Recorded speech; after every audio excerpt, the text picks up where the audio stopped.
Magluluto tayo ngayon ng pansit bihon at simulan na natin maghiwa ng ating mga gulay.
Tapos ko na hiwain ang ating mga gulay. Ngayon, magsimula na tayo magluto.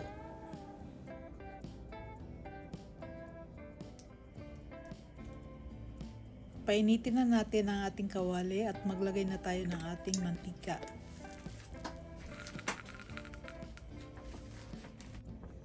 Igisa na natin yung ating bawang.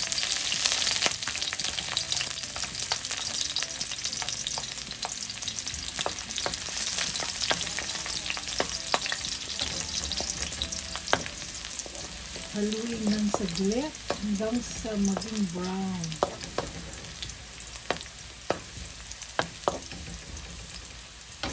Para ito sa ating gagawing pansit bihon. Para meron tayong merienda mamaya. Ihalo na natin ang ating sibuyas.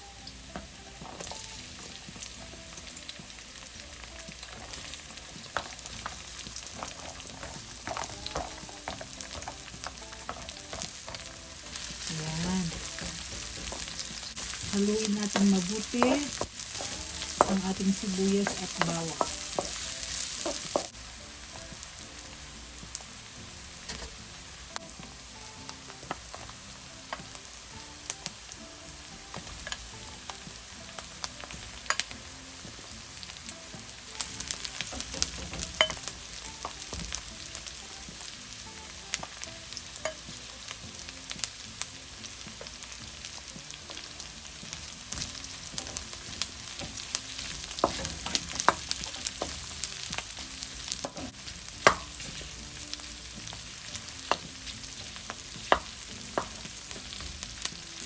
Sa pagluluto ng pansit ay iba-iba yung paraan sa pagluluto.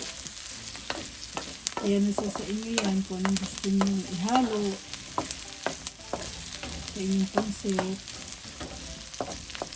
Sa akin kasi ito ang aking hinahalo at yung aking asawa ay hindi kumakain na ng manok sa pansit. Gusto niya ay pork meat.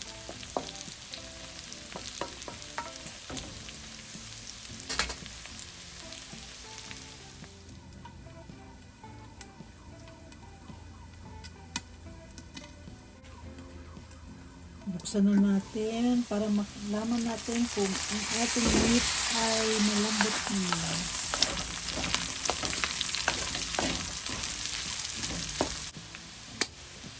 Lagyan ng paminta.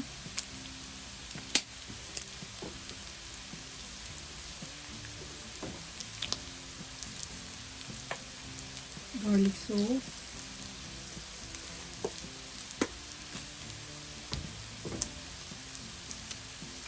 Ihalo na natin yung ating carrots.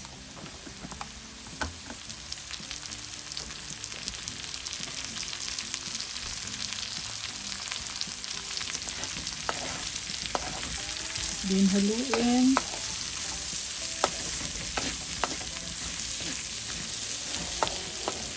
Pag ako nagluto ng pansit,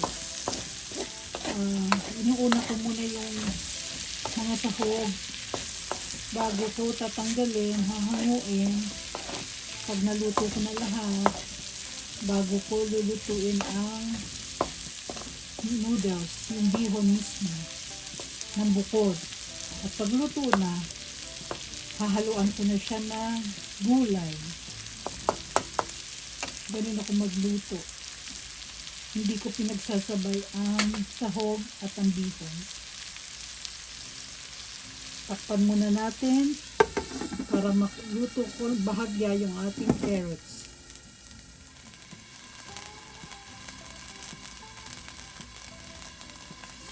Sana natin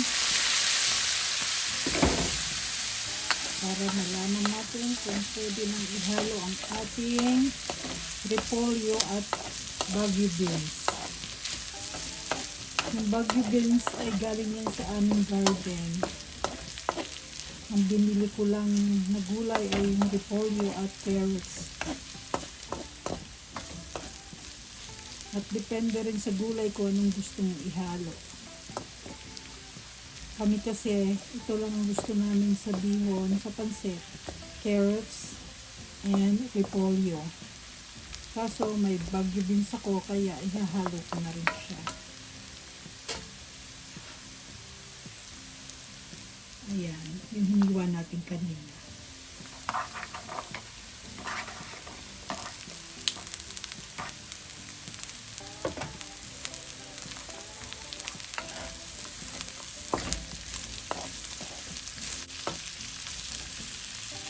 Ihalo na rin natin yung ating repolyo.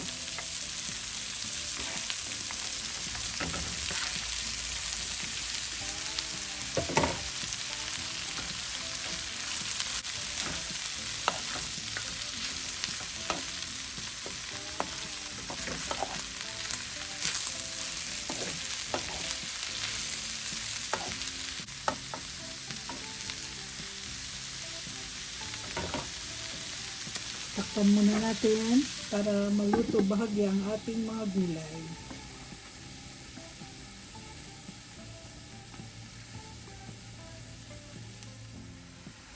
Buksan na natin para ma-check natin yung ating gulay kung okay na.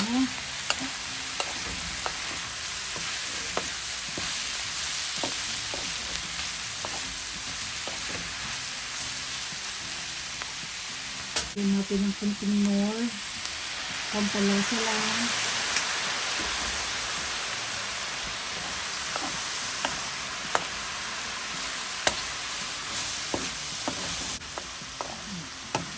Okay na to. Ita-transfer ko muna siya sa isang lagayan para maluto ko na yung noodles, yung bihon. Okay?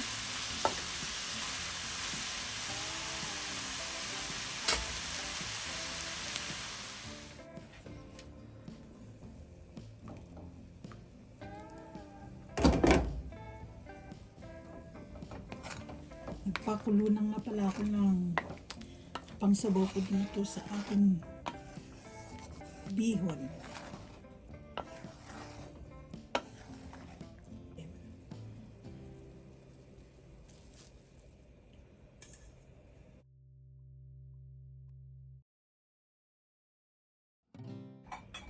Lagyan natin ng kunting nor at mukhang kulang yung aking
natin yung ating gulay kanina.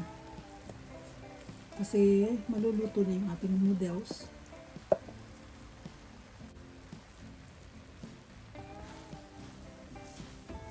Sarap na. Sarap na siya.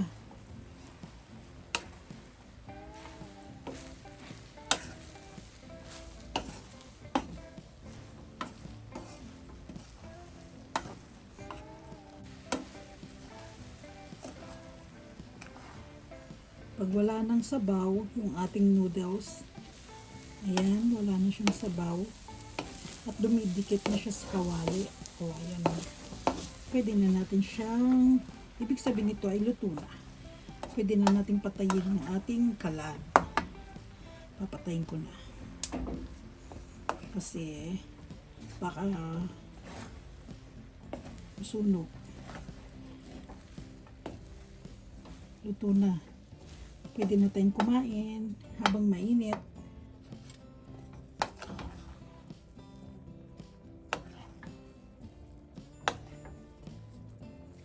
Sarap nito.